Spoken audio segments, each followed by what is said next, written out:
Hey, what's up guys? Been here, coming at you with another video.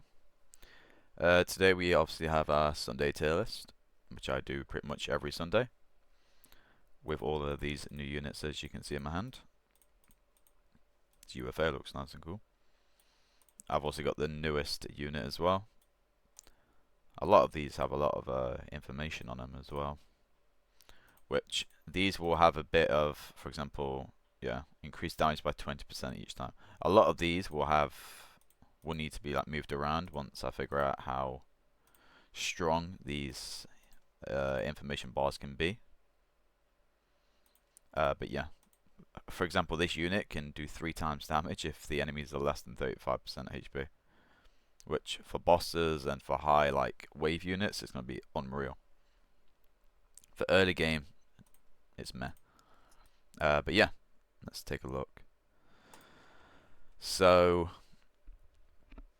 we have I'll try and stick with the new units. We have, for starters, we have the Stunyon. I'll see if I can get so the Stunyon stats is 60 damage with 21 range. It's kind of like a worse electric beetroot, but it is quite a bit worse than the electric beetroot, which it should be. It makes sense, but it's still not bad. It's pretty good if you've got like no other options, and it's not hard to get. It's good for AoE, because obviously it does have the electric trait, which will be good for a lot of starting maps. Then we have Daisy, a little bit down below Farmer.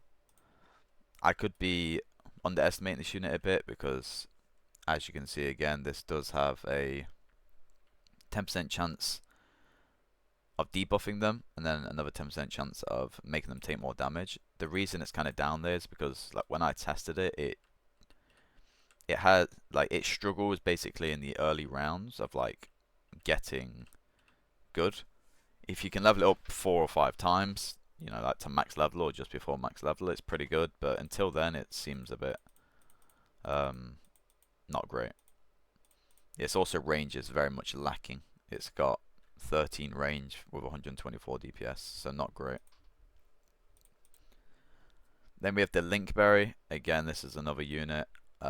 This is in C, below the P's. If you place more than one Linkberry, it increases damage by 20% each time, which it's hard to know how good or bad that is. But base stats wise, I've just thrown it in C for the time being because it's horrible. Like, its base stats are horrible, but I imagine with this trait, it's going to be a lot better and a lot more usable. But we'll have to see. These can be updated next week when I have a better idea of what's happening, or if I find out they're a lot better before next week, I can throw it in the comments. Then we have the Collie Cannon. The Collie Cannon. 260, 32 range with like an 8 AoE radius.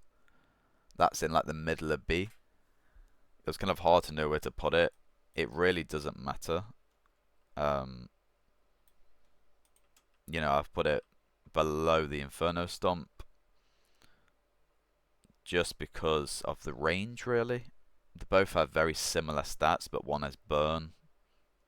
But the Collie does have slightly more AoE radius and whatnot. Then we have the UFO Seedling.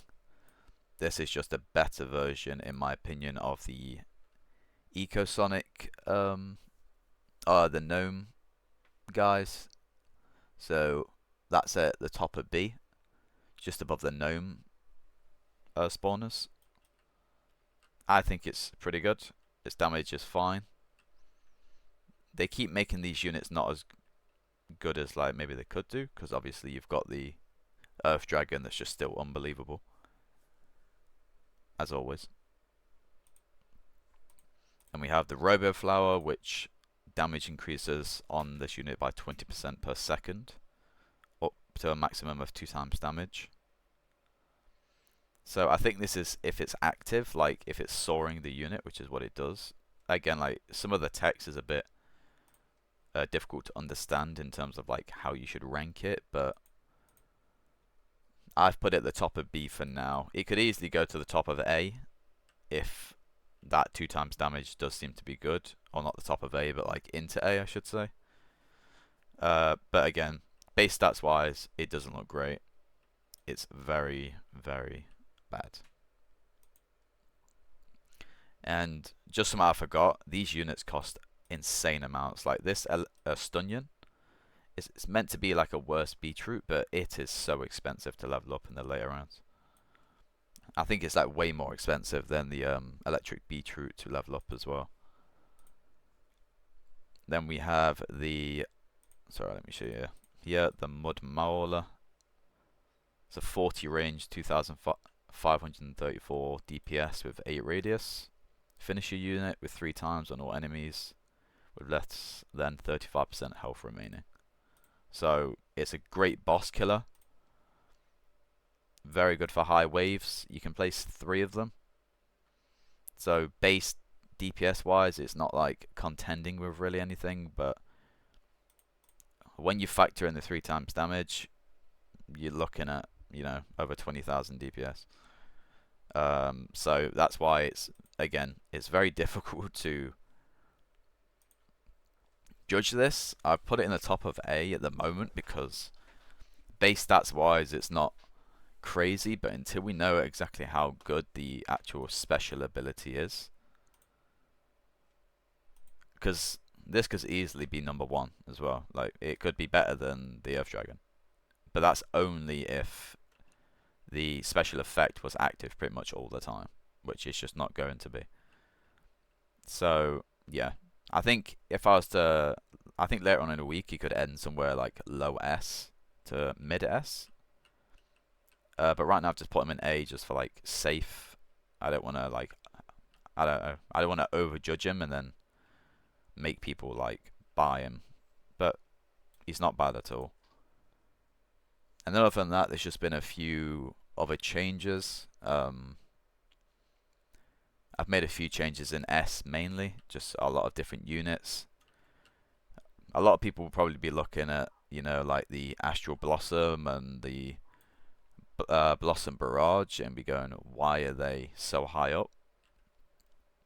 I try and value the unit placement with the DPS sometimes as well, because if we're going off pure DPS, then yes, you could put, you know, the Shade Stool basically like 3rd, and the Seed Mech is around 2nd to 3rd. But you need to place 4 to 5 of those units for them to actually get that much DPS. And that's taken up a lot of your team slots. You know, you can only have 20 team slots.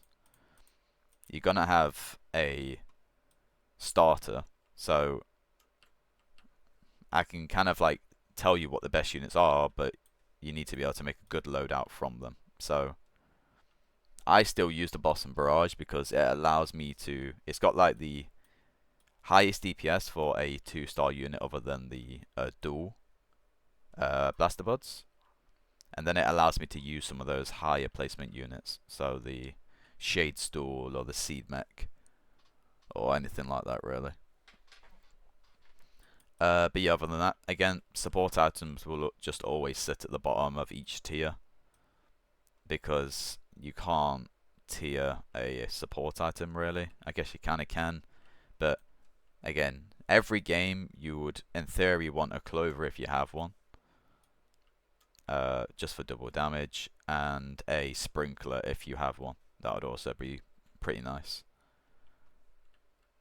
Those will add more DPS to your units that will be worth the space taken, but sometimes it's not worth having both. If you've got a friend, then he can take one, you can take one, and that's perfect. And then you obviously the support items like the Timekeeper. It's good for, you know, maybe like back garden, high difficulties, or survival for sure. But if you're doing endless and whatnot, then you know, you can use it, but I don't think there's much value in it. Up to you though. But other than that, I think the update was decent. You know, we've got a bunch of new units. Can't say it was the best. this unit, they need to stop making it 50,000 stock. It's far too much. But yeah, this unit seems decent. This is way too expensive for people though. Sadly, my Uga Booga had to get moved down on the tier list, even though that's one of my favourite characters. But hopefully next week, we've got a bunch of new units coming out. You know, looks like we've got a Saitama anime update, Black Clover anime. I don't know if that's like meant to be a One Piece anime, and then I don't know, a Cherry Blossom tree is probably like in every anime that's ever existed. Spider Lily looks like a Demon Slayer reference.